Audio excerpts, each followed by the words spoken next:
I'll take it. Okay, Gail, we're ready to go.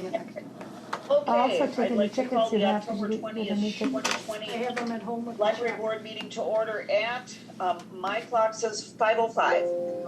What yours says? Sounds good. Yep. Do they come back to you? All right, if everyone would please stand for the Pledge of Allegiance and point to the flag closest to you, I guess. All right? That's it. I Pledge allegiance to the flag of the United States of America and to the republic for which it stands, one nation, under God, indivisible, with liberty and justice. Well, I think that was somewhat in unison. Brittany, if you'd be so kind to call the roll, please. Yes. Tracy. Here. Michelle. Here. Barb. Here. Tony. Here. Nancy. Here. Gail. Here. All right. And Alderman Wolf, Camille, and Aaron are excused. All right, thank you. Could you please comment on the statement of public notice? This meeting was noticed in accordance with the open meeting law. Thank you, Brittany. Is there anyone there for public comment? Not today. Not today. Okay, I think then we can move forward to the consent agenda. I'm looking for a motion to approve the minutes of September 15, 2020, as well as to place on file the library financial reports for September of 2020 as well. Looking for a motion. Michelle is a first. I'll second that. Nancy is a second. Okay. Question, is there any? And I guess, Brittany, I'll leave it to you to call on people if a hand is raised or whatever. If not, I have a couple questions. Any discussion from your group before Gail asks her question? No questions from the group. Fire away, Gail. Right.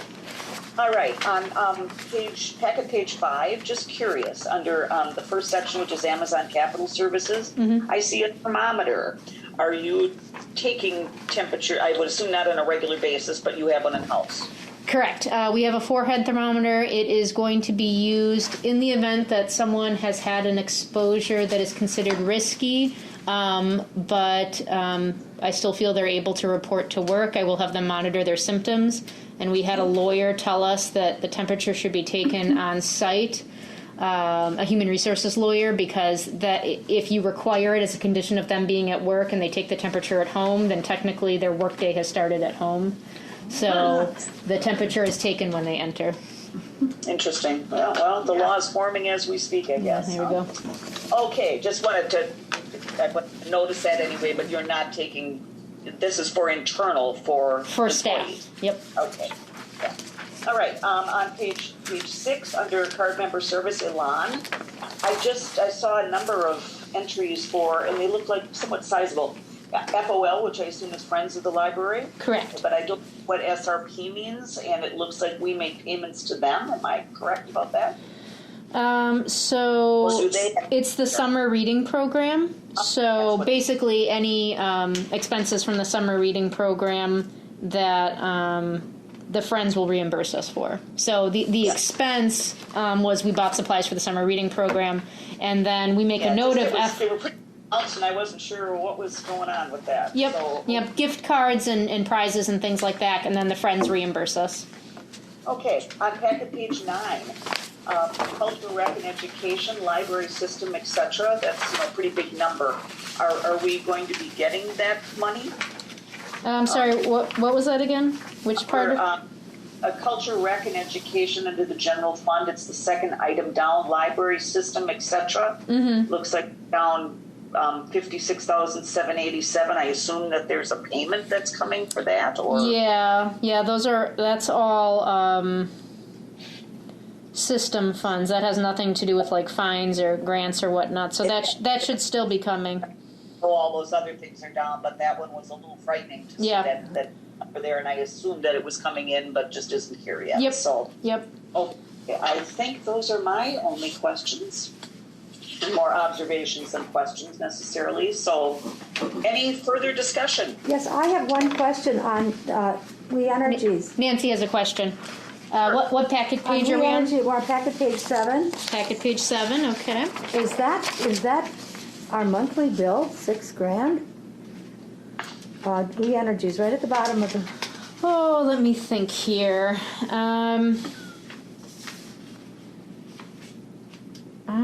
don't. Gosh. Got it? I see it. Yeah. I'm just trying to remember. It might be, yeah. Really that high? Yeah. Yeah. Isn't that shocking? Yeah, that's. I'll have to check to make sure that doesn't cover a wider range. I don't know off the top of my head. I just know that we have an electric line item. We never go over it. In fact, we're usually under it. So the bill comes and we pay it because. No questions. And in fact, our electric bill is actually much lower than in years past because we switched out some LED lights. So I actually know that whatever that number looks like and what it encompasses, we are, if you look at packet page 8 under gas and electric, so that's going to be sort of middle towards the bottom. I have that circled too. Yeah, so you can see we're only at, we usually plan for $75,000. We're only at $40,000 so far this year, so we are well below. So even though that number sounds high, we're a 40,000 square foot building, and as people, flush toilets and the lights that are on for so many hours a day and the doors that get opened and shut, we do go through quite a bit of electric, but we are far below previous years, so we're actually doing quite well. And the gas, that's heating. That's how we heat. Yep. Okay, and on that note, I mean, I didn't see anything, and unless you have something to comment, Brittany, where we're in, I guess, any danger zone on any of the line items for the budget? That either is something of that nature. If not, we can move forward. No, you will see some line items go over because I've been investing in certain projects because I know there's going to be savings in others. Like, there's going to be savings in mileage, so I took this opportunity to purchase some furniture. So you're going to see library equipment go over, but mileage is going to be way under. So I'm just reprioritizing based on the current year. But our end of the year budget, we will not be over. So. Okay. I'd like to On that note, Sorry, Gail. Nancy has one more question. I'd like to suggest that we note that somewhere so that 3 or 4 years down the road we don't wonder why was there so little in one budget and so much in the other. So you'd like me to make a note on the deliberate overages that I made? Well, does anybody else have any feelings about it? So even the future board isn't wondering why. I'd be happy to provide a summary note on the December agenda saying that, these items were over due to these decisions. I always make those notes for myself internally, so when I look at next year and go, why did I do that? So I'd be happy to have that in the packet, certainly. Mm-hmm. Probably wouldn't hurt. I mean, since this is such a unique year, I guess, that probably would not hurt. Okay, we still have a motion on the floor. Any further discussion? Brittany? Hearing none, I think. Are we ready for a vote? Ready for a vote. Okay. All right. All those in favor of approving the minutes and the library financial reports, please say aye. Aye. Any opposed? Hearing none, the motion passes. Okay, next on the agenda is the president's report, and obviously in Aaron's absence, nor do I have a report, so we can move right on to the director's report. Brittany, you're on. All right, so my director's report is as submitted, so I won't go into details there. The only thing that I will note is on packet page 14, that our next board meeting is November 17th, and we may want to, in your head, start thinking about the December board meeting. In the past, it's been sort of hit or miss whether or not we would have a quorum on that date. So if that meeting's going to run or if it's going to be canceled, the more notice that I can give the rest of you all so you can make your plans, the better. So just sort of think about whether or not December 15th is achievable for everyone for a meeting or not. Brittany, I think the hard part about that is at the moment, we are a family, we have no plans for Christmas and getting together at all. But, if we stop this surging, things might change. So it's going to be hard to probably be able to tell you certainty until close to it. That's totally fine. I mean, the whole year is uncertainty. I just want to sort of, it's not like we need 3 weeks notice for the board, but it would be helpful to know, at least the week before whether or not we need to get the packet out. So I'll send an email out closer to that date, like maybe the week before, and just say, what do we think? So Next thing, couldn't hard to we know know what's by gonna November happen. I know 17th? odds are you might, yeah. we could potentially all be in our homes on December 15th, and then a meeting is in order, but nobody knows right now. So I guess we just have to Are wait you and see. 100% sure not to do the jingle, the Santa thing? Yeah, right now I don't feel comfortable. We're not doing any other programs. Our Santa doesn't want to do it, and I could supposedly go find another Santa, certainly, but I don't really feel comfortable having groups Really? of people, lines of people. Yeah. Well, how about, just- is trick or treat taking place? Yes, it is. It is? Yes, it is. Wow. That surprises me. It doesn't surprise me because kids are not getting sick with this illness. And so I feel like people are ready to move on. And I don't know, I think we need to think of mental health issues right now rather than health issues right now with kids. I really do. I think it's hitting hard. And yet we're I being think people bombarded are. with the next 12 weeks are going to be worse than the last 6 months. And Oh, you're so, gonna have the flu in there and yeah, I don't think we're gonna have a overcounted, flu right? this year. I don't. you don't. Really? I I don't. sure hope you're. Oh, I don't need to get my flu shot. Well, I'm gonna get your flu shot, but I don't think we're gonna see a surge like we normally do. Yeah. The thing about So- Jingle on Janesville is that for every child that appears, at least 2 adults come with. And last year we had hundreds of people come through. In that short period of time, the lines were incredibly long, which is normally a good thing, right? But Well, you could limit that. I mean, we limit how many parents come into the hospital. We only do Yeah. one. I don't know. I just feel like I'm Kids not kidding need- you. Mental don't health wanna is take going to be everything. huge. I think that kids need to have some normalcy, and I think that it's not as bad as you think it is. It really. I mean, we we're are shutting floors down at Children's and letting nurses off of work. So it's not hitting Children's like. So I don't know. I mean, and you can have the. I mean, it's the parents' risk or not, whether or not they want to attend. Right. It or is, not. but I'm concerned about having an event that would, if people show up, and then we've run an event that wasn't a large event that had a lot of people show up, then we would be sort of contributing to that, and frankly, Contributing to what? to a Everyone larger has a spread. mask. A rise in. Everyone is. We have. This is why I want to educate everybody in this room. All right, the spread of this virus is through airborne, Yes. and we all have masks on. So if anything, it's people touching their mask, then touching this table, and then someone touching the. It's not. I feel like the way that we're thinking it's being spread is not how what's being portrayed is what people are understanding. Well, so the unfortunate thing is, it's interesting, but the last several weeks have been the worst weeks at the library since this all started for compliance with masks. There's been more times I've had to come out, more conversations I've had to have, more people that have taken their masks off. I had people, there's just less compliance than there was, and I think it has to do with fatigue, certainly, on this, but I'm not seeing the compliance that I'm not feeling bright and rosy about people's compliance, and so the thought of then having large lines of people in condensed groups when I'm not seeing great compliance. November overall. 3rd is going to be worse, don't you think? Well, we are closed on November 3rd. Yes, but you're going to have lines of people waiting to vote. Yes.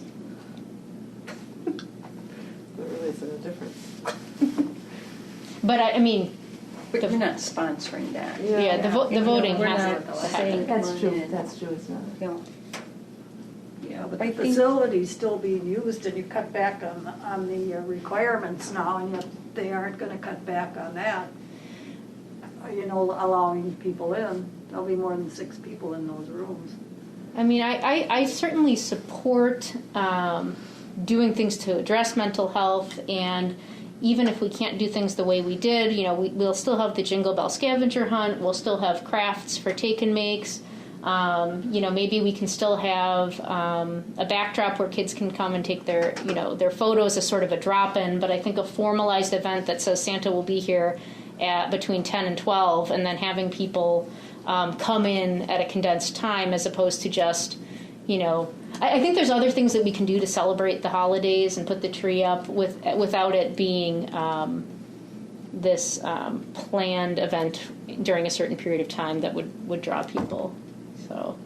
And Brittany, I'm not absolutely hearing 100% of the whole conversation here, but I think, well, just if I could paraphrase from my next comment, is there's a view there that, hey, we need to get going here and do what we need to do for mental health, that being a visit from Santa. I can hear you just fine expressing your concerns. I understand and agree if it's possible with both groups, if that's possible. But practically, my concern would be, for an example, we are under a 25% order right now. And how would you be able to control a crowd of 200 people when you're only supposed to be at 50? And I'm not saying that it necessarily applies, but we don't know what new regulations are coming down the road. So how would you'd have to, in that case, in that example, turn away 150 people.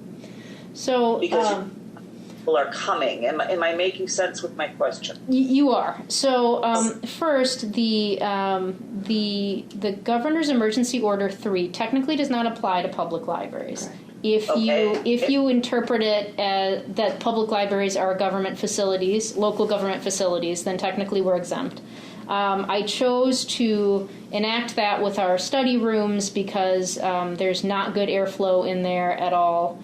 And people were being very non-compliant in the study rooms with their masks, and then because multiple people were in there, so we decided to make it one only, and then for the meeting rooms as well, just because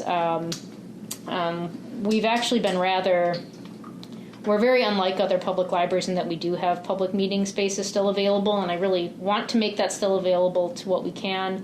But I just felt, given the rise in active cases, and given that I had problems with compliance in those meeting rooms too, because some groups would be very compliant, and some groups we would go out there and they felt like they were sort of outside of the library's purview, and then they could just sort of,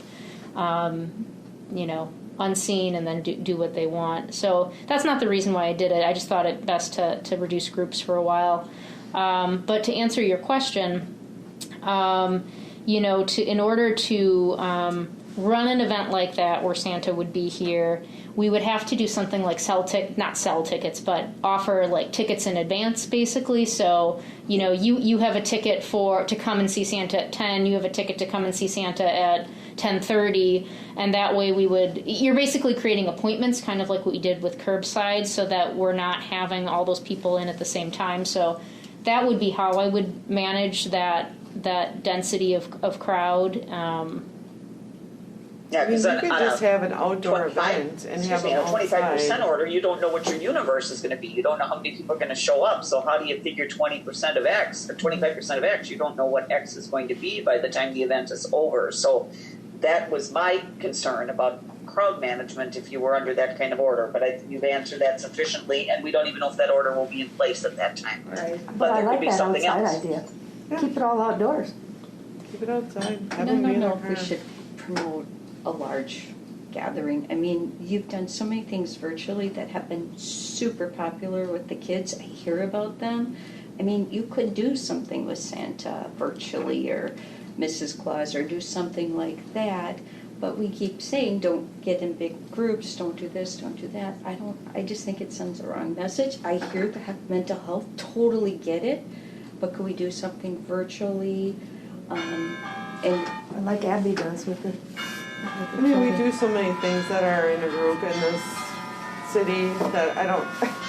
If you don't do Santa Claus, I'm sure somebody else will, so don't worry about it. Somebody else will do it.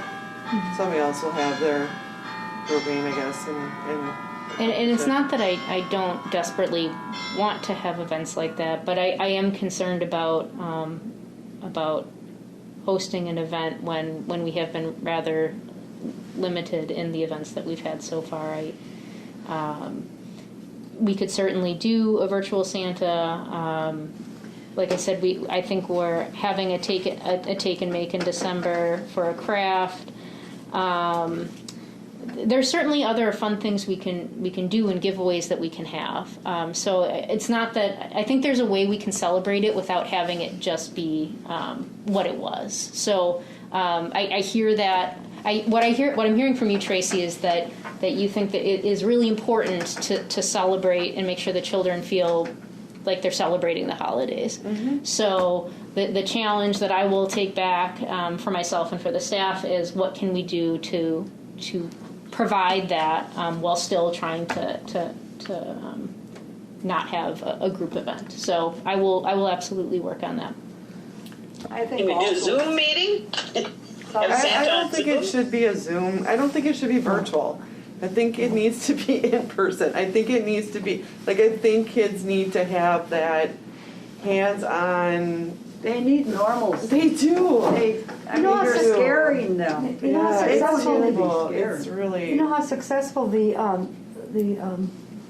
shredding drive was? Could we have them come off of Janesville and go right back out onto Parkland and have Santa just give candy canes or Have something? like a drive up with Santa. Yeah. Like they do a candy cane lane. They Yeah, do just, they do. they do. Yeah. Yeah, I would feel just better stay in with your the car. drive-through, then they can see That's it. that's an interesting idea. I will talk to Santa. Okay, thank you. Thank you. Would you give him my list if you're... Yeah, of course. All right, I will talk. I'll, Have writing skills then, have them write their Yeah, list. have a letters. letter, That would be a cute. letter to Santa. Stimulate, Yeah. Writing. writing. Maybe Good for you'll the little accept kids. Santa's letters at that point too, so you could have some elves or Yeah. whatever and With big they sacks, can yeah. drop off their letters. I shall look into it. Gee, that would be I sort of think fun. that- yeah. I think the Yeah. kids would think that was very Yeah. cool. Yeah. Yeah. But they're not in a big group. I'll be an elf. So. You already are. Oh, thank you. I can't be a Santa, but I could be an elf. All right. And I don't know. What's that? Anything else, Brittany? No, the Friends are hoping to have a garden walk fundraiser in June of 2021. So if you know of anyone that has a really nice backyard that. garden, we're trying to find different gardens around Muskego that people can go and visit. Like you get a map basically, and the Friends are working with local. They're trying to get like local businesses as well, and possibly have arts or music. Like it could potentially be a big thing, but at the core of it, we need people with interesting backyards. What month? June of 2021. That's too early for a lot of flowers. Oh, Way okay. too early. And July's what your would the better month. Yeah. what would the July. reward be for the homeowner? Just to have people. The come. love of the library, Nancy, of course, and my undying There's gratitude. civic duty. No, because Women's Club is, The we're Women's pretty Club is- famous for our yeah. yellow tulip. Yep. And we visit, well, You know all it the got big to be gardens. such a Herculean task, we did the whole city, that about 8 years ago, we divided the city into 4 quadrants. And so we canvass a quadrant every year, and if you have a beautiful yard, you get a yellow tulip. Oh. And I can't tell you, you can attest to this, these people are literally thrilled with a stupid little yellow tulip with a poem on it, you know, Yeah, just. yeah. Okay, so I need to come up with something that is not what the Women's Club does, but like it incentive-wise, because I don't want to steal the yellow tulip No, but idea. you can pick their brains. Red chrysanthemum. Something. Okay, Summer plant though. July is lilies, the daylilies are in full Dandelions. Yeah. There's a weed. Dandelion days. Oh, that's right. Dandelions. Nancy, I may follow up with you just to see No if there's problem. any names I can get from you. No problem. That's my report. I just know the two Okay, houses on Brittany, Woods thank Road you. have really Just good. thinking you could yeah, do that the one. dandelions and then have the Lions Club do her. With the red Oh, house. I like The that. one on the corner Yeah. of Woods Road Yeah. and Nature. Corner. Her name is Nature. Betty Radke, and she just had a memorial service. Her husband Yeah, passed away Brittany, in April, and we couldn't do anything One for the thing mass or I would anything, like so to she had know a is memorial somebody who has a service. backyard, last garden week. beds, everything in it. The bouquets Is what were is required humongous. of me, Oh, would that mean that people have to get to walk through the house and everything too, or just the guy would like to No, know just the yard. before I Yeah. agree to that? I Yeah. would appreciate having those guidelines. And you have to make 5 dozen cookies and lemonade. No, just kidding. Oh. Just kidding. I actually do a garden So, walk in let me know Door if that County one's every available. summer, and it's just outside. All right. Well, I'm going to follow up with some of you because, Gail, you may have something interesting and you know more things about garden walks, so I think the Friends would love to talk to you. All right. Okay. Good deal, everyone. All right, thank you. It looks like the next item of business on the agenda is we do have some unfinished business. and that's a discussion/action on Hoopla digital platform versus Canopy. Go ahead. All right. The background notes are the exact same as last month, so I shan't read them again. If you recall, the board requested that I keep having the statistics on here so we could see basically the question is, Bridges is paying for Hoopla, so that's sort of a done deal. The question is whether we want to continue with Canopy. Canopy has slightly different offerings. They have more documentaries and foreign films than Hoopla would. So we were looking at the trend usage for Canopy and Hoopla, and as you can see, September saw a rise in Canopy use, and I guess sort of steady over the last 3 to 4 months in Hoopla. So I can tell you that we would have funding for Canopy next year if we chose to keep it. So If the usage went up with the opening of the schools, you can tell what they offer, right? School kids are using more of that. are using more of Canopy. Canopy? Yeah, maybe. In documentaries and in historical facts.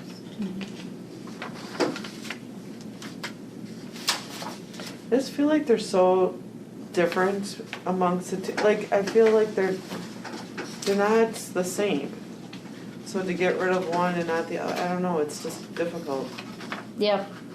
Can you cite one difference for me, since I don't know? Although you did a beautiful presentation. Yeah, I mean, like the documentaries are not on one but on the other. Yeah. So, I mean, that alone. And so I- you're taking that away. I don't know.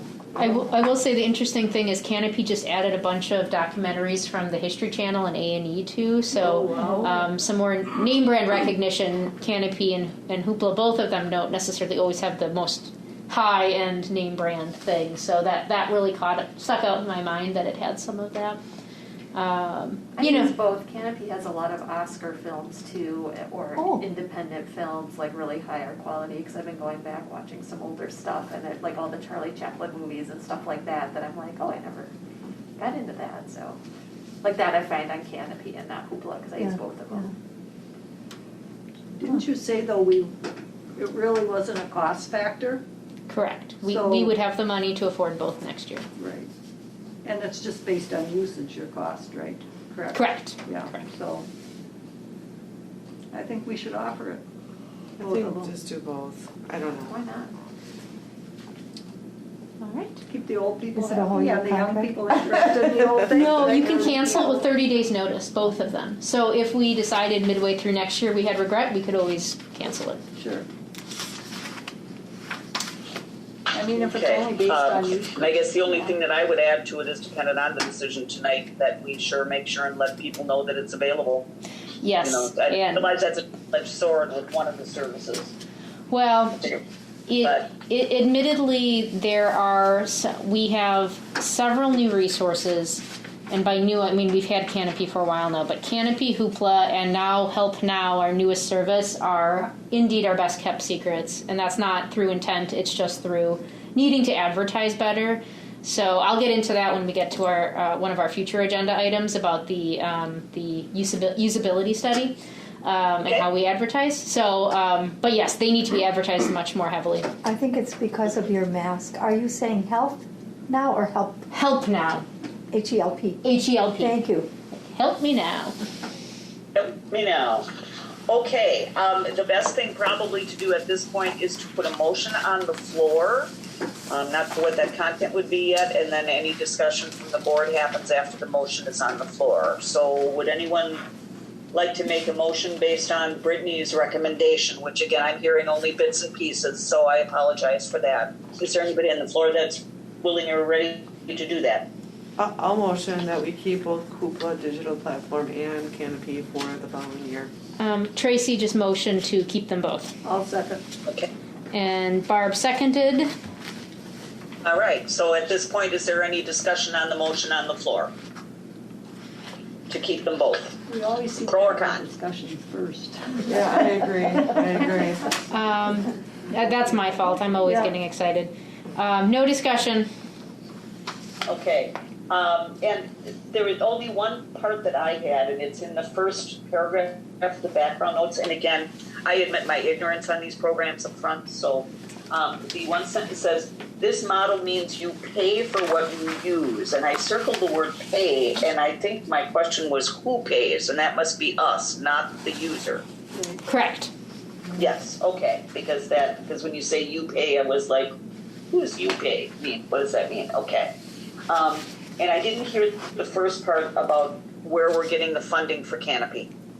The library pays for it out of its budget. They'll continue to pay for it. Yep. Like the Hoopla is the Bridges grant, but it's still out of pocket for the library for Canopy. Correct. Okay. All right. So the motion on the floor then would be to not only, of course, utilize Hoopla and have it be paid for by Bridges, but also then to add our funds to keep Canopy going. Is that an accurate statement? Correct. Okay. All right. Any other discussion? Hope that helps frame the issue a little bit. Anybody have anything else to say on this one? Nothing else. Okay. All right. So looking for a vote. All those in favor of retaining both Canopy and Hoopla, please signify by saying aye. Aye. Any opposed? Hearing none. Motion carries. All right. Gotta get back to page 1 here for me. The next one is the next item on the agenda is new business. Discussion, update, and possible action may be taken on any or all of the following. And we have 4 items under that category. The first one being discussion/action. Muskego Public Library Board of Trustees bylaws update. All right. Oh, I'm sorry. Wait a minute. Motion first, right? I'm not going to talk.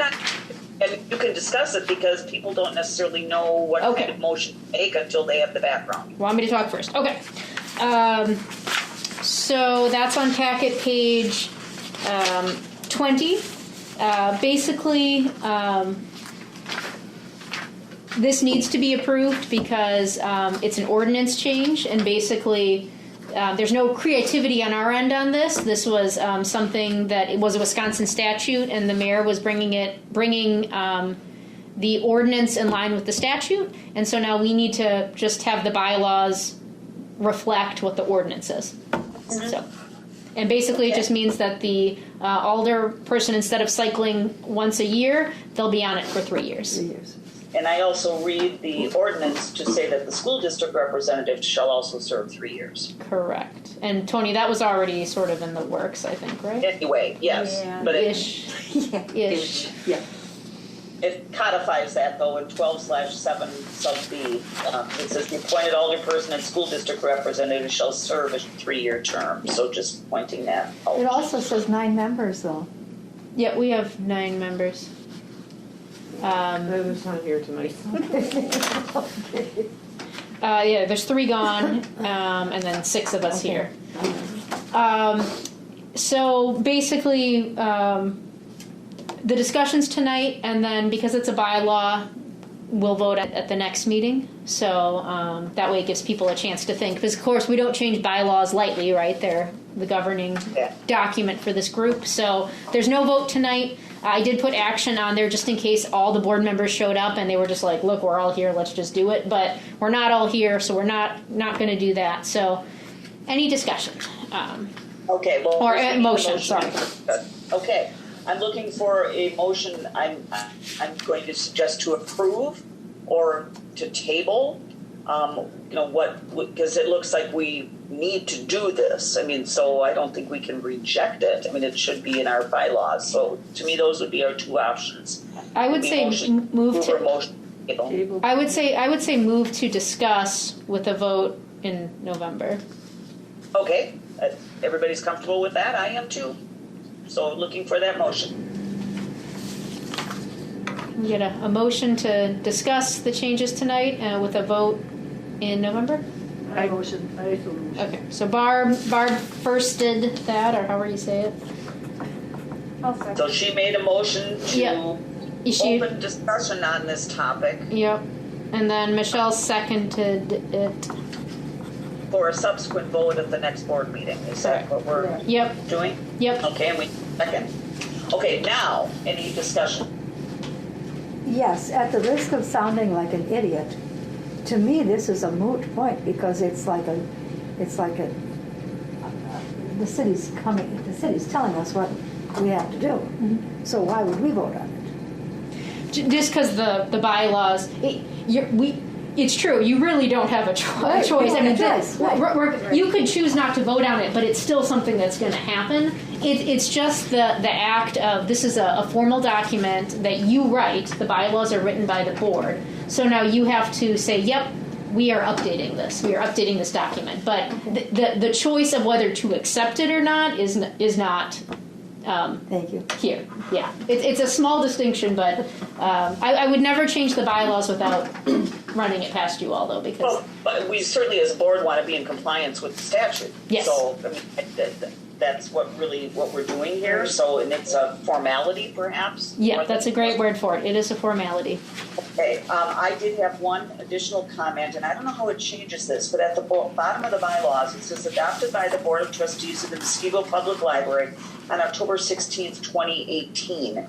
Do we have to amend that date by virtue of amending this particular part of it? So that would, I'll change that date once we vote on it in November. And I'm assuming that there's some kind of historical record as to what we do at what time, so the change is understood, why we changed this from October 16th to 2018 to whatever date, 2020. Well, that's the value of the background document in the packet, is that should give the footnote to that. Yeah, because like in our bylaws that we have for our college. I'm sorry, hold on a second, Gail. What was that, Tracy? Well, our bylaws that we have for our like board in our college, like underneath the bylaws on the last page, it says on such and such a date, this was reviewed and changed, and there's this ongoing document that shows all of the changes that's happened since the document was created. I could create a running index That way new people footnote know. document. Yeah. I could do that. I think that might not be a bad idea. Yeah. Whatever works, I guess. It's kind of what we were saying earlier in the meeting about remind yourself about why we did something. Yeah. Forget what that particular item was. We're going to all be here forever. What are you talking about? With perfect minds. And assuming, yes, that we'll all remember this one. All right, I will create a index footnote document that will track the changes in perpetuity.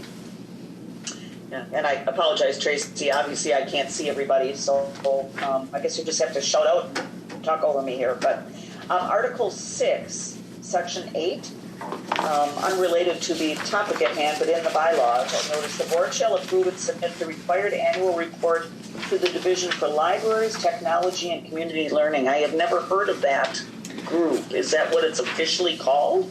Yep. So the annual report that you all review at the end of the year or in January and submit to the DPI. I usually just say DPI, but technically the subdivision of the DPI is the Division of Libraries, Technology, and Community Learning. Okay. All right. So we are in the midst of a motion to discuss. We have approved that. So, I don't know what we do with this motion. I mean, if we all just vote to do what we've already done. Because the motion on the floor is to discuss. Mm-hmm. And vote at the next meeting. Vote. Yep. Okay. And this was the discussion period of that, so we actually did what the motion said we were going to do. If that makes sense? Yeah. The was to discuss. Yep. So I guess we vote on it after the discussion, after the fact. Oh, right. Yeah, I think that's my fault. Yeah, okay. So, any other discussion? Gail, Article 7 says something about our library director, and I understand she's celebrating a 30-year anniversary, so I'd like to congratulate her. Thank you. 3 years of. Yes, we're also supposed to hire a competent director. Yeah. Whoops. Well, yeah. You got something. Yeah, thank you. Thank you. Yeah, 3 years. 3 years. I've learned a lot. And are you still happy? I'm still happy. Okay, that's the bottom line. Yeah, it is. Yep. And whatever it is, we didn't do it to you. Yeah, there you go. Yeah, those gray hairs. Okay, we have an open motion on the floor. Any further discussion? Hearing none. All those in favor? Nope. No, I was going to say, we're all good. Hearing none, all those in favor signify by saying aye. Aye. Hearing any opposed? Hearing none, motion carries. Next item, discussion updates on current library operations. Oh, let's see here. I've actually already talked about a little of it. Like I said, we've had some more compliance issues than we did in previous months. Did some reduction in occupancy in those rooms, but still hosting meetings. We did put out some more furniture in our larger area so that people could meet in groups in a larger space that's more ventilated. Still doing curbside, still reviewing how to do curbside in winter safely, so minimizing with the darkness and having staff cross into traffic and ice and snow. So we're going to modify some things, but we still hope to offer it to some degree. How large is that usage, Brittany? Usage is incredibly small right now, so we've dropped to about 200 a month, about 5 a day. But we are noticing a slight uptick, and of course the question is that related to surge? Is that related to convenience? Because let's face it, it's getting colder, and we do know that not everyone who uses curbside is doing it because they don't feel comfortable coming in the building. Some of them are like, I have a baby strapped in the back seat, I don't want to get out of the car, which I sympathize with. And we wouldn't make that distinction, certainly. So it's rising slightly, but... And have you reduced the usage to 6 people? Yes. Yep.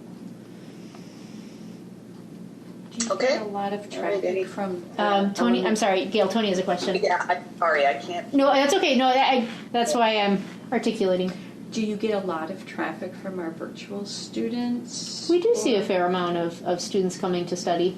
Mm-hmm. Okay, to study, but Yep. not to check out, because we're doing our virtual kids, we're doing delivery for our middle school. Okay.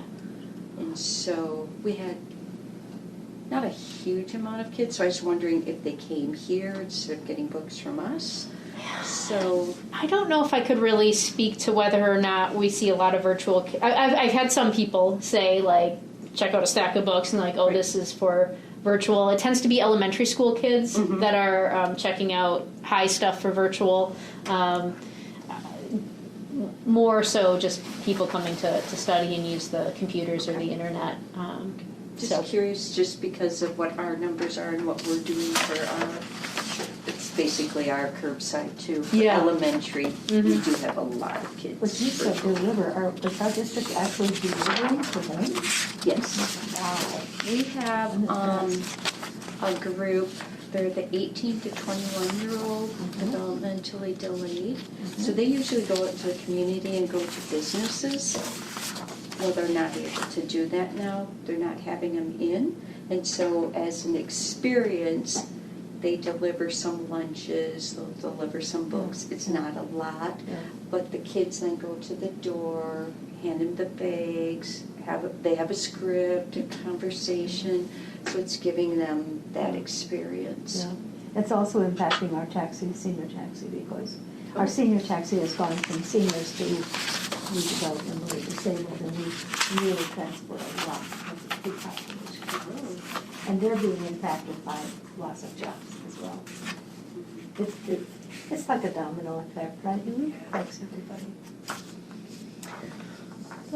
That's the big things. I would say this is just an emotional footnote, I guess.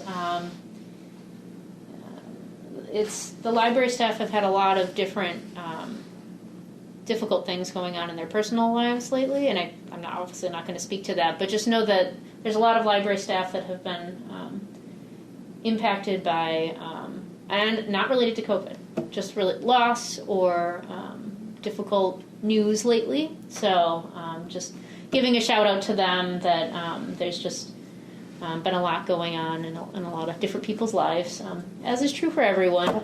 But it seems there's been a lot hitting it in the last month, unusually. So just a shout out to them. Well, we're with you. Yeah, shout out, definitely. I'm sorry to hear that. Okay, and I heard some talking, and I don't know where we're at. Are we done with that item? Yeah, unless anyone has any questions about the library. I didn't hear the content, so I apologize. No, for it's that. okay. I'm sure pithy and worthwhile. Yeah, of course, always. All right, so then do we go down to number 3? Do you think we're ready Yep. for that one? Yep. Discussion of 2020 library board committee plans. Okay. So, in November, typically what the library board personnel committee does is they meet to discuss evaluation, the evaluation form for me, for the library director. Fun fact, I was giving mid-year evaluations to my staff because we wanted to go over their goals and see what was achievable, what wasn't, see what needs to be restructured, just doing an emotional check-in with them, all those types of things. And as I was going over their goals, I realized I don't have any goals for the year. Normally, I would have set up goals with the personnel committee in early 2020. We were set to meet in March. We hadn't wanted to set anything up until the strategic plan had been set and the action plan had been set. And then that meeting never happened because I got a little distracted doing other things. So I wanted to address the fact that I have no goals. I assure you I've been keeping busy. But I wanted to check in with the board and see, obviously to evaluate my year. The purpose of goals is to obviously evaluate whether or not I've stuck to the mission and stuck to the business of the library. So I was going to propose that I come up with a list for the personnel committee of all the things that I've done that do connect back to the action plan for the year, which again we would have written out formally as my goals, but here it is. And then also just a list of other, I would call them unanticipated tasks that I have done this year that maybe would not have been planned in a normal strategic year, and submit that report to the personnel committee for evaluation. Does that seem like a fair way to evaluate my year? Who's on personnel? It was Tony and Aaron and Camille, and I emailed Camille because she wasn't going to be here, and so she said that would be adequate information for her. I thought Aaron might be here, so I'll follow up with him. So that is something. So any other information that maybe you would want to recommend that I provide in that document, I'd be happy to provide. Well, I don't know. It's hard to look back, number one. Number two, without knowing what the goals were, I guess I would think that we have to have something, which is what you're suggesting or what you're doing. Yep. And so I don't know about everybody else, but I mean, the tendency for me would be to defer to the committee. They are the ones who are responsible in doing this than for us to vote as a board. But if you feel we need to, we can do that. No, there's no vote asked for. This is just a discussion, but I just wanted to provide the background of what that committee will be working with. And then the strategic planning committee will have to meet. This is just an update. Strategic planning committee will meet to discuss the setting up the action plan for 2021. So that's going to happen at the end of the year too. So I'll send out emails to set that up. And then of course at the end of the year we'll present what the next year's action plan will be, what my goals will be for 2021. So all that will happen over the next couple months. So I just wanted to let you guys know that those things will be in the works for those committees. And we'll make sure that the ultimate end of that is presented to the board so that you're all aware of what's going on there. Okay. Any other comments by anyone? Okay, hearing none, I guess we move down to the final item under this category, which is a discussion of the library website and social media usability analysis. Yeah. So this is really just the start of a conversation because I think ultimately it will lead to possibly a project, which I would like to get into. But the initial background of this was that there had sort of been a question from several board members of what's happening, what do we have, and how would people know about this? Because if I didn't know about it, how does anyone else? Which is a really fair question. So what I'm going to do is I'm going to pull up the website, and we're going to take a little virtual walkthrough of it. And I'm just going to point out a few things. And so part of it's just going to be sort of a general, hey, this is what we have. But then part of it is going to be my recommendation of us running a website usability study which basically involves you find people who don't know much about the library, and you sit them down and you ask them questions to navigate the website and find things, and you see how many clicks it takes them to get someplace, you see how long it takes, you see if they went a way you did not intend. And all of that goes to show you, like, how is your website organized? How are people finding information? Are they unable to find certain information? Have you prioritized that information on your website correctly? So I would like to do a website usability study. I think it would be helpful. And how would you get those people?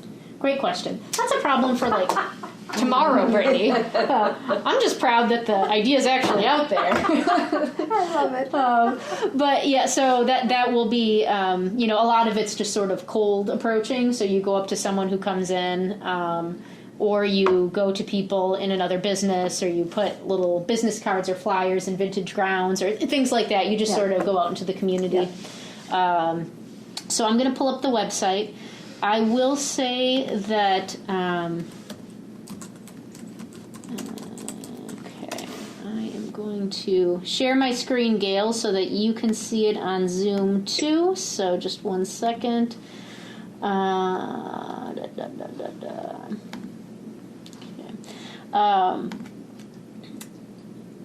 One of the things why the usability study is probably going to be well timed is that we are also in the midst of looking at our communication plan for the library. It expired technically in 2019.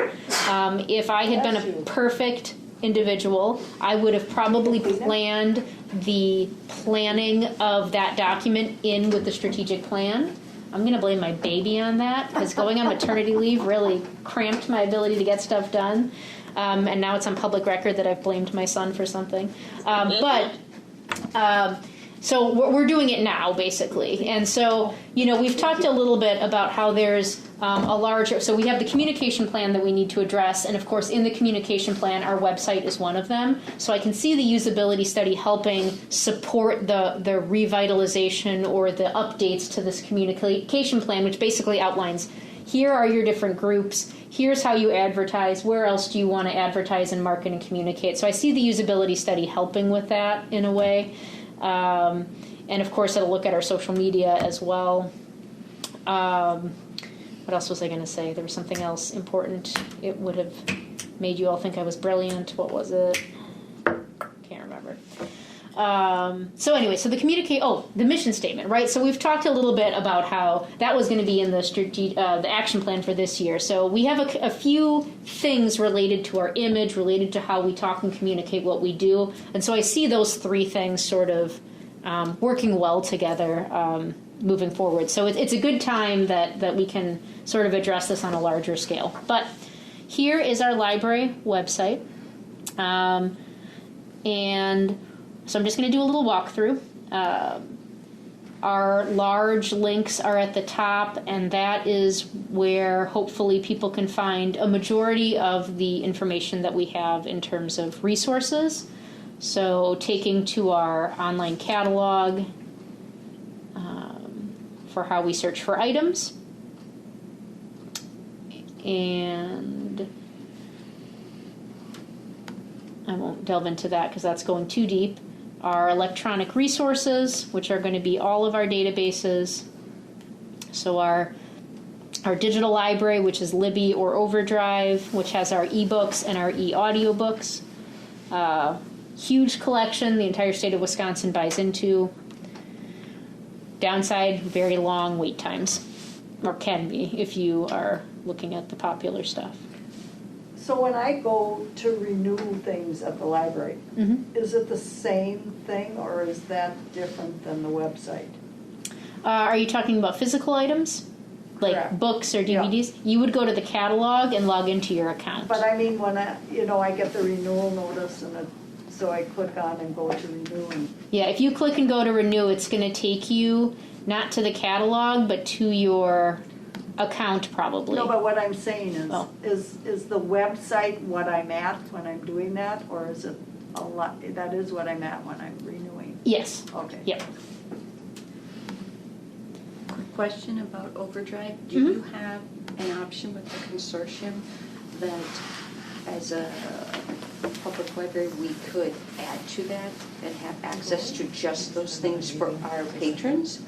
Yeah, and we do. So Okay. it's called the Advantage Program. We do contribute additional funds to make sure that we have better selection and prioritize selection. So you could look and see that there's a wait time of, or a hold list of 200 for the new book.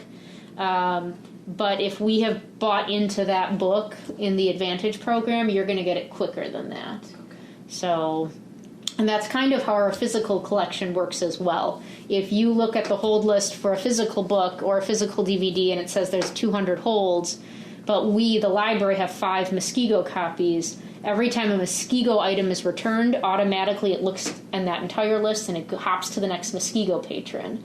So I never knew that. 'Cause So sometimes I've like planned out my reading and I'm like, okay, I'm number 200. It'll be a couple months. Yeah. And then it comes in 2 weeks. And Yeah. I'm like, no, I have 7 other Right. books. I know. Sometimes it can be a blessing, and sometimes it can be. a long list. I know. So you're not allowed I know. to renew it. That's so funny. Yeah, it can work to your benefit or to your drawback depending on how you're planning, certainly.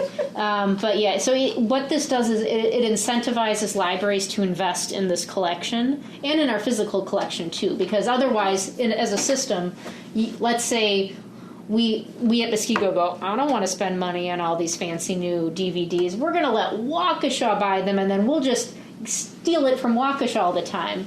The system won't allow for that. You have to take care of your own patrons so that you're contributing to the wealth of the pool. So it does, yeah, it does benefit. So that's the digital library.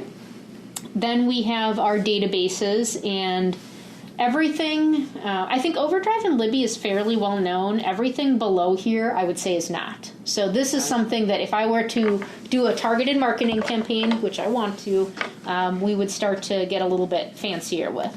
So the databases, all the libraries in our system pay into. And it covers a variety of topics. So we have, I'm not going to list all of these, but I will say the ones that people get most delighted about, and then they say the phrase, I didn't realize we had this. Consumer reports, so, people don't have to pay for it. They can just look at it. Morningstar investment research. Ancestry. Now, normally you have to come to the library to do that, but Ancestry has been very generous and have allowed people to view it from home. I don't think they're going to continue that forever. It's just until December. But if you like genealogy, that is something that a lot of times people have to pay for themselves.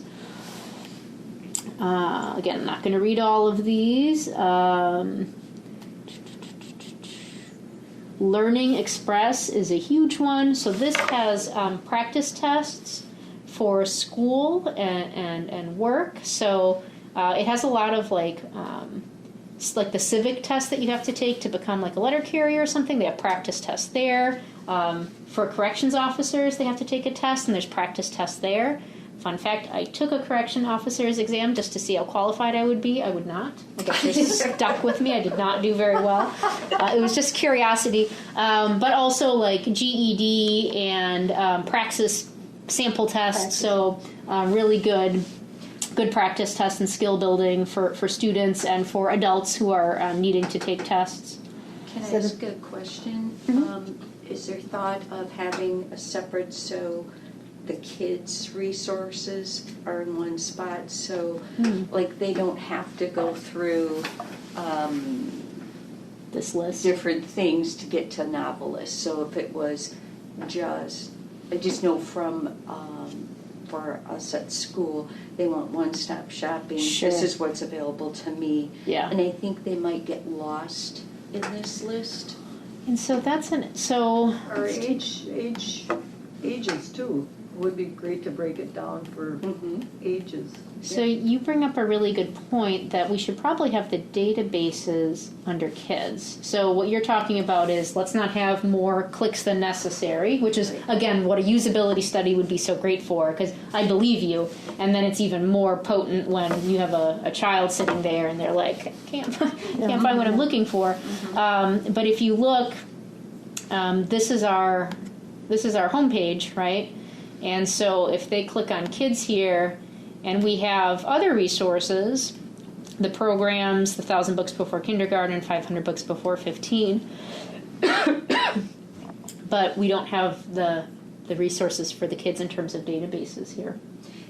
Could you put a different header? So catalog, databases, e-resources, adults, kids, teens, so people could just click on the databases regardless of category instead of putting them under kids? So we only have a certain amount of space, right? So that's the tricky thing about websites and why usability studies are so important, because you have such limited real estate, and if you do want to limit to a certain amount of clicks, you have to sort of think like, what is the most valuable starter category for people? And I think that's a big resources. deal too. I mean, it's just not something. But if I saw that one databases, I mean, that would pique my curiosity what the databases were. But I wouldn't necessarily think that there were databases and e-resources. Yeah. So Tony, what were you going to say? So this is set up for an adult. This isn't set up for a kid. I love my public library. I know they have those. I can go there. I can find things. This is very oriented for adults, so the adults lead the kids, and I don't know what age group you consider kids, but I think you'd be surprised how much they would use it if it's more user-friendly for the kids. So you're saying that it's not just the depth of clicks you're talking about, you're saying that the whole... Just the layout of the kids section. It's in the layout for adults. The layout of this section. Yes. Yeah. So you go there, and I don't care, 1,000 books before kindergarten. I'm a third grader. I want to read Judy B. Jones, or I want this, or I want that. It just seems very adult-oriented. Sure. Okay. Yeah. Good feedback. But I like the idea of maybe putting the e-book category under the kids, because people won't think maybe of going to e-book, to the e area to look for the kids' stuff. Right. And I think, so in order to, here's what I'm going to recommend. What I wanted to do, and this is perfect, you guys are giving me exactly what I need. I think a usability study like this would be very helpful, including to you guys. And so what I'm thinking of to be manage this time well is to, if you guys think, you know what, I think we need to have a usability study, then I can design the questions, and then I can go through the usability study with each of you so that we're not running it in a meeting, because this could be a 3-hour meeting, frankly. And I know you love me, but maybe you don't love me 3 hours worth. Or Nancy doesn't love me 3 hours worth. Or not for the first meeting. That's past. That's history. That's it. So, even the little comments that I've gotten tell me that this would be a much more beneficial, wider discussion, and I should probably come up with, as you can see, I've been planning what types of questions it would be. So if you think that there's value in that, and that there's this could speak into our larger conversation of like how are people finding information, then what I'll do is develop some usability questions. I'll develop sort of a framework for how I'm going to find other people, how I can issue it to you guys, and we'll see what we can come up with the website. I have another question too. I Yes. signed up at the city to get information on the library. Yeah. So I get when you're having discussion groups or whatever. Yep. Do the normal patrons get that from you at all? No. So, normal patrons. Well, you know what I mean. You have You you do have an email list, right? So here's the people? tricky thing, and it's something that we talked about a little bit, not we, this group, but as a staff, that we need to be more intentional about is we can't automatically sign people up to receive email notices. We have to ask them, and what the city wants is for people to sign up for the notices themselves. They don't want us just going into people's That's accounts what I and did. signing them up for things. Right. So what we thought was, okay, maybe we should make that part of our spiel. So when we're making a library card, say, this is how you get a notice.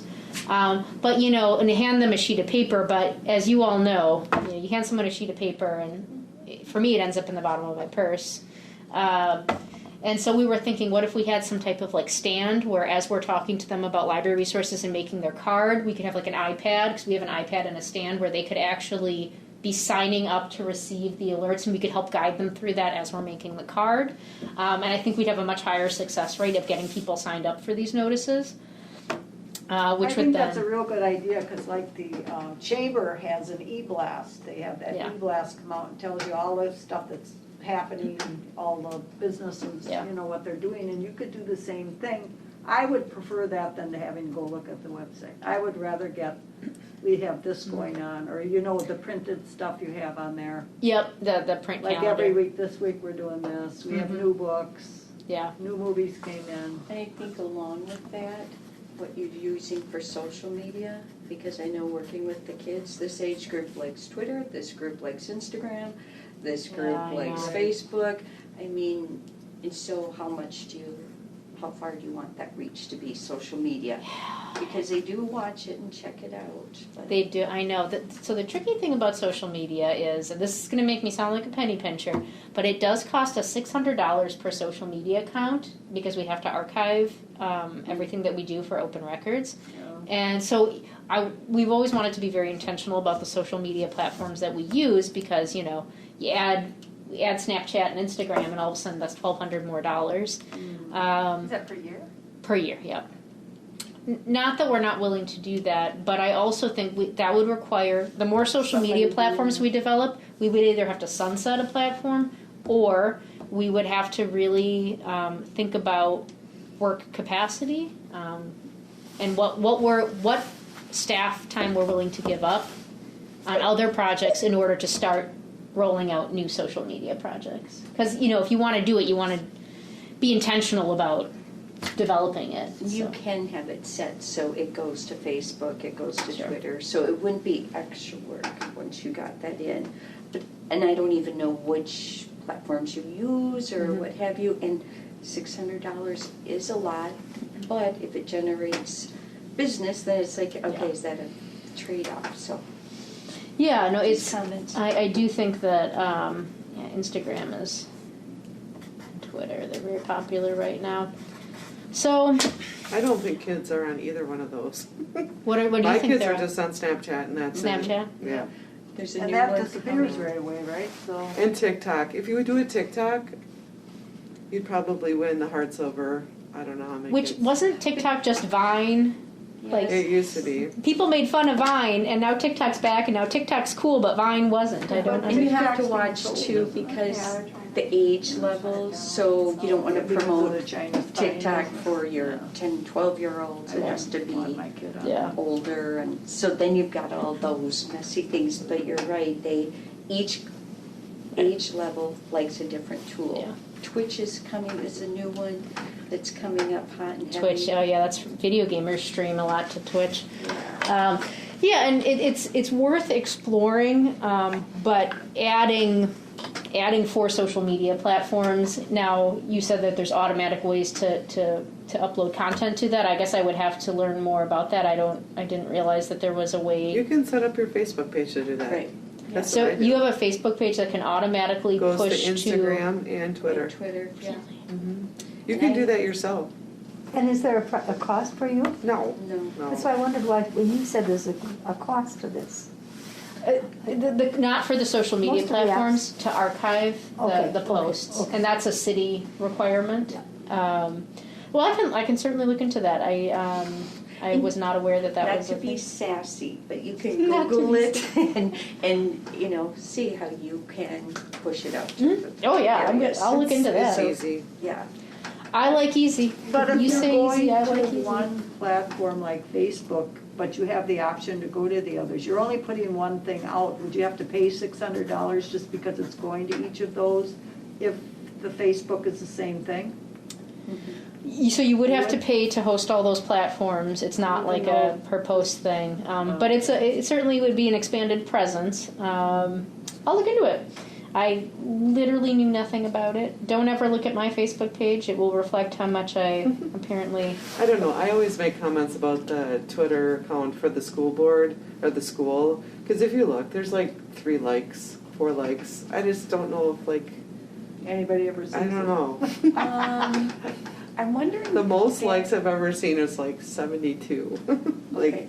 So the individual schools, I think they get much more traffic than the district one. I don't know, because like I don't know. when they come with I just know when I post to them, there's a certain group who's really interested in the high school and like all of those. So Gail, we're talking about social media platforms.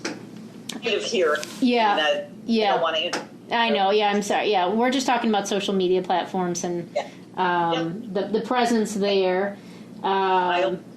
Brittany, would do you know be- that you can see how It's not many just the hits cost, each isn't it admin time and that kind of thing too? I mean, don't you have to kind of watch content and... So Tony and Tracy were talking about how there's a way to post in one place and have it auto post in all the other platforms, Okay, which sounds cool. So that would be, yeah. yeah. Because I could see that being kind of a nightmare to have to admin all of them as well. Okay, so here's my recommendation. So the conversation of where we are posting information and how we're getting information out there, I do think is a much larger conversation. And my recommendation would be that, like I said, that the Teen and Marketing Librarian and I are looking over our communications plan, which is basically everything you guys are talking about is built into that plan. But the question is, where are we falling behind in certain areas, potentially like social media, and where are we maybe rising above, or where haven't we thought yet? So my recommendation is to, what I want to do is come up with a usability study. I'll meet with you all, issue it, and I think some of these observations will come up, like, because we have our obviously social media link here on the website, and so through that usability study, maybe I'll have questions about social media and things like that, and that'll prompt ideas about that or ideas about the emails. And I think some of these good questions that are coming up will come about through the usability study. Then, that's the purpose, I think, of maybe a strategic planning committee, is to sort of talk about that communications plan a little bit further and what the strategic plan is for communications. And then we can do I don't want to belittle the statement, but we can do the grunt work in the committee meeting and then bring sort of the recommendations or the ideas to the board, so that you can see that full plan. Does that make sense? Do you know who does your website? So the company is Civic Plus. So I would contact Civic Plus and ask them how many hits each page of yours gets, so Yep. that you can see what's getting more hits than others and stuff. We have. Did I ask for that information? I have an email somewhere where I may have asked for that information. Because it's super easy to do. You just go into the platform and see Yeah. how many hits Yeah. each page. Because I do that all the time on our website. So Yeah, you have Civic Plus too? no, Oh. I have like through St. Leonard's. I do Oh, our okay. website for that. Yeah. And then through Children's Hospital, I can look at. Yeah. hits. Yeah, I think that would be a good component to the usability study, not just talking to people, but seeing where It's people astounding. You're like, okay, I Mhm. have this huge time spent on this one page, and it's got 2 hits, and you're like, Yeah. oh my god. So. All right, so if you don't mind, what I'm going to do is I'm just going to briefly go over the last couple components of the website, and just know that we will, I'll have a more in-depth set of questions for the usability study, unless you would like me not to do that because you think it might impact how you navigate the website for the usability study. I could stop now. Yeah, I think you should let it be an explore by us. What do you guys think? Do you want me to do a little continued navigation, or do you want to wait and sort of be guess I'll jump in here. To me, it depends on the timeline. If you think it's going to be a few months before we get the actual study or whatever up and running, I don't know about me, anybody else, but I'll probably forget a lot of what you told me in those months until we're actually ready to do the feasibility study. So I would say go for it and just show us a couple more things, but I'm only one person. Well, how about I highlight a couple more things that I just think are really cool right now, and then I'll do the full study later. On our website, this is a static set of links, right? So that's where our static information is. We can change. This is sort of our big banner. So if we want a big alert or information, this links to a sub page. So that's why we've been advertising our curbside and coronavirus info here. This thing is nice, but it scrolls, and so if you're on the website and you come right at this time and then you're scrolling down to get to other things, you may have, unless you sit here, you're gonna miss the fact that there's paranormal investigator Zoom program coming up. So it's engaging in that you can have multiple things advertised, but similar to driving past our electronic sign, you're only going to catch the thing that you catch in the moment that you're there. So in that way, it is a disadvantage, I think, for marketing. Brittany, who does all the layouts for all of these? That is usually between Amanda and Sam and Abby. Okay. They do the design. So it's all staff time and staff effort, Yep. all of this, yeah. Okay. Yep. Yeah, they do all the designs for this, so that this is homemade. It looks nice. Yeah, they're very good at it. And then the last third of our website is going to be sort of these main buttons of information: accessing your account, our meeting rooms, friends of the library, and events. So that's been really the three portions of our website. Static links at the top for our main resource groups, and then our audience groups. Then our specialty events that are going on, and then other things that we have sort of at the bottom. If you're lucky enough to scroll down all the way to here, you'll find more stuff. Our news flashes, so those emails that get pushed out, the latest one will be posted here. And then if you keep scrolling down further, it's our calendar of events, which you can also find by clicking on events here. But as you probably know, the odds of someone getting to this chunk of the website are very, very low. In fact, I think the odds of someone scrolling to here are fairly low.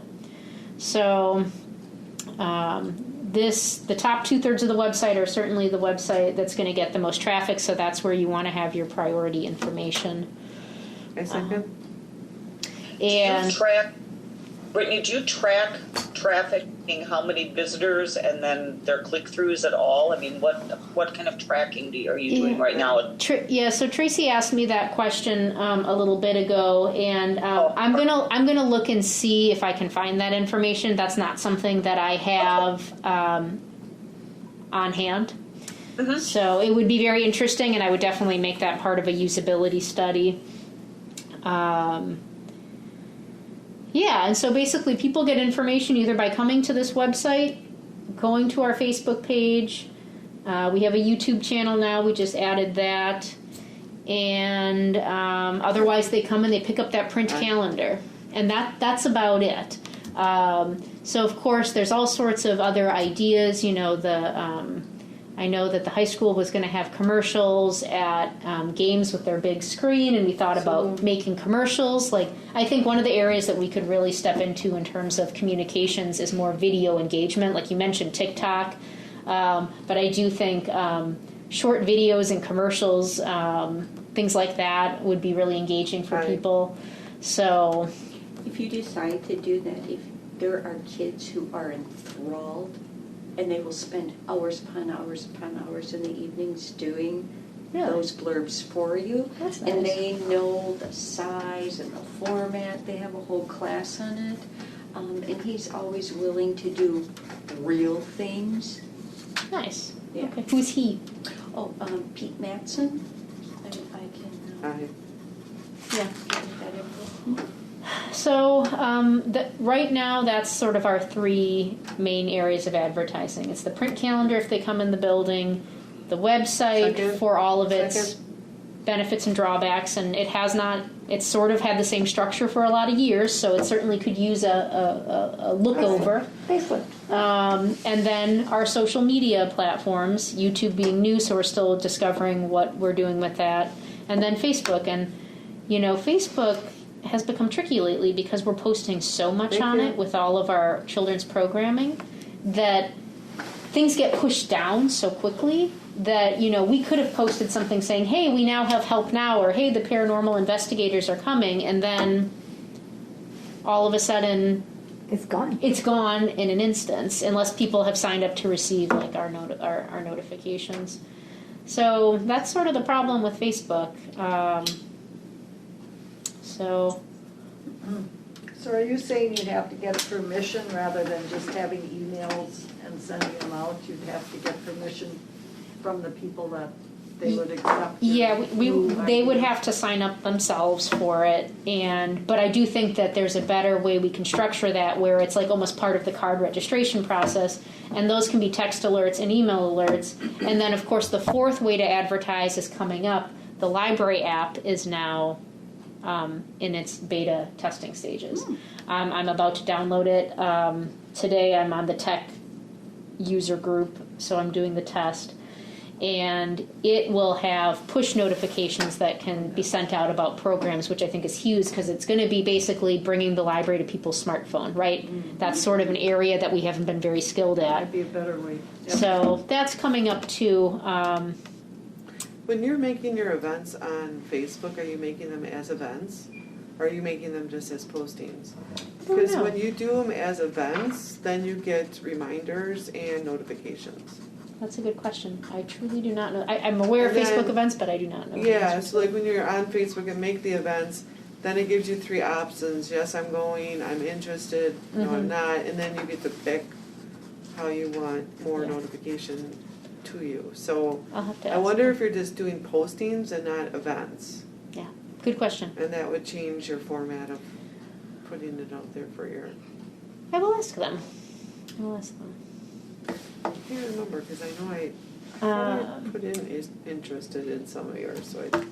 So that's all the places that we're doing advertising, and then of course, going more outreach into the community is always that guerrilla style marketing where you're showing up at businesses. That's of course an area we could step more into, but one step at a time. And I think frankly that the looking over the original communication plan and the usability study and launching the app, I think is probably a good place to start. And then it will reveal some areas that probably over the next year or so we want to delve into. I would be remiss if I didn't highlight this new software. Bridges is paying for it through the CARES Act through the rest of next year. It is a tutoring service with live tutoring. And I'm just gonna... Is that any grade? Yes. She puts them as events. Oh, good. First she did for the two that are the October 28th and the November 10th one. Okay. But then the Classa one she did as a posting. So I don't. Okay. Well, sometimes we have different people posting. So. Yeah, so like this was just a post where the other ones were events. Yeah. So that makes a difference. Yeah, and I know that that's a Zoom program with different libraries. I don't know if it's structured different. I can ask her about that. Okay, so this is called Help Now. It has live tutoring from, what did they say? Live tutoring from 2 to 11 p.m. So you click on live tutoring, you select a grade, and you can see it's K through college or FAFSA assistant. And then you select a subject. Oops. Let's say I'm in 7th grade. That's when I started hating math. And then you pick your topic, and then you click Get Live Help, and it'll connect you with a live tutor during that time. If it is outside of that time period, you can click Send a Question and enter your question and send it to a tutor, and they'll respond when they can. There's a writing lab, a language lab, There are, for adult learners, you have GED tests, citizenship tests, Microsoft Office help, career resources, resume writing. So really the goal is just to help students. I mean, we know we have a lot of virtual students. We know that last year was a bit of an abnormal year for education, and we know that teachers are trying to do so much right now with their with all the different expectations they have on them. And we know that some parents are, maybe getting questions at home that they can't answer. So this is hopefully a resource that will be available, and we have admittedly, it just launched a couple weeks ago. We've done very little to advertise it, so this is something, Hoopla and Help Now, that we really want to target. I have a meeting with staff probably next week to discuss how we do that with much more intentionality. And Tony, I wanted to see what you thought the best way to get this advertised to the school district would be, so I'll follow up with you about that. I'll ask permission tomorrow. I already have it in my notes. Nice. This would be nice. So anyway, this is our newest resource. It's great. Another advantage of being part of our library system that we don't have to pay for it, but we get access to it for our patrons. So but in summary, there's a lot of advertising is probably one of the biggest challenges that libraries face, I think, and trying to be more efficient with it and trying to figure out all the different areas that we need to advertise. It takes quite a bit of time, and we need to devote a little bit more time to it, and so we'll get Would there. that be worth hiring another position just for that? Don't you think you could maybe go to the high school and talk to a teacher and say, I got this project that I think if you want some students to work on, I bet that they could come up with some pretty cool stuff. And it'd be free.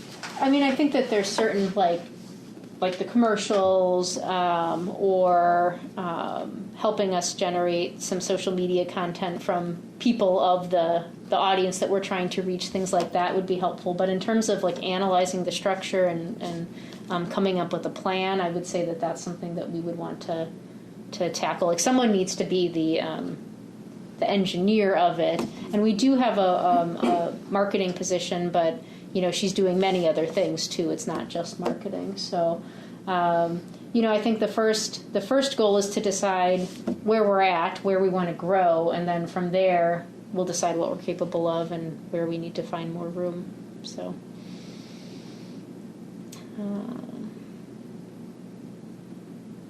Okay, anybody else have anything on this one? I think it's a fascinating and important topic. Definitely. It's, one of the biggest issues not biggest issues. It's always It's always challenging to hear when people say, I would have come to that, I would have totally used that, but I didn't know. And of course that's on us, right? It's our job to make them aware of it. Not totally. So, but when you have it and it's paid for and you're ready to have people use it, you want to make sure that you're getting it out there. Want to use your resources, absolutely. One other one I wrote down too is the city newsletter. You had a really nice spread in the last newsletter. Yeah. Don't know how many people actually read that, I read it. Nancy read it. I read it. I read it too, so just wanted to know about that. So anything further on that? I think we have our marching orders here. It looks like that little ultimate plan and strategic plan in some way, shape, or form. So looking forward to that. Then the final category prior to adjournment is communications and miscellaneous business as authorized by law. I have one very small thing. Should have brought it up in the appropriate agenda part, but on page 16 of the packet, you have a minor math mistake. Oh. Okay, very minor. It's a whole $1. Okay, but I saw two things. So under housekeeping supplies, 345 should be darkened probably as well, because that's a header. Because I was having trouble kind of figuring out the math. Oh, okay. 345, but then under office supplies, your total is actually 5,069, not 68. Oh. Okay, so that's where the typo is. Otherwise, everything else is right. So Is that an that's what I Excel would, spreadsheet? but double check my work. I will double check it. Yeah, that is an Excel spreadsheet, but we'll see what may have happened there. Yeah, and I wouldn't have even added everything, but I couldn't figure out where that header was at 345. That's how I started adding it. Otherwise, we would not do that. Okay, so that's, anybody else have anything? Yeah, Probably. Barb has something. for fundraising, I was just thinking, I'm on conservation, I was at their meeting last night, and they were talking about this young 17-year-old girl in high school that's raising funds for a playground. Yeah, You it's know, amazing, isn't it? They say she's gonna reach her $40,000 Yeah. with no problem. Now, has the library friends ever thought of having one of those, like when they have a special project, a GoFundMe page for our community also to do something like that, rather than having Yeah. this little wine tasting and that, trying to come up with the funds? You know, it's so funny you mentioned that. We had our last Friends of the Library meeting last Monday, and they just are in the process of setting up a GoFundMe page. Okay, awesome. So, yeah, so we'll see what they can do with it. They're excited to explore that avenue for fundraising. I don't know if anyone knows this girl, I don't know her name, but they said she had so many fantastic ideas for fundraising that they were amazed. They said anybody should hire her or have her work for them. I told the friends they should go watch what she's doing. They said she's amazing. Yeah. That tiny little dumpy tavern on Martin Drive called Tailspin Oh, yeah, yeah, is yeah. having a huge chicken dinner for the whole playground. Yeah. Yeah. It's really Just beautiful. brought the community. Great and energy. that just brings the whole community together. It's just amazing. Yeah. Yeah. And it makes you feel good about young people. Yep. They're not out there tearing up the streets or whatever. Yeah. You know, It was a great They're story. doing something positive. Yeah. All right. Anything else for communications? No? I feel like I failed in making this a quick meeting. Yeah. Sorry, guys. All right. My meeting that I was All at right, was so I guess already that on that note, we'll be looking for a motion to adjourn. Anyone so interested? I so move. I'll second. Nancy first and Tracy second. Okay. I'm assuming there's no discussion on that, so all those in favor, signify by saying aye. Aye. Any opposed? All right, and according to my watch, it's 6:37. All right. All right, Gail, I'm gonna stop the Zoom meeting. Thanks for running it. Yeah, thank you, and, you know, I can see how this is not necessarily gonna work the best way, Well, you know, because I can hear what's going on, but hopefully Yeah. this won't on. But I will be remote probably for a while. sounds good. Thanks, Gail. Thank you, Brittany. Take care. Bye. Bye.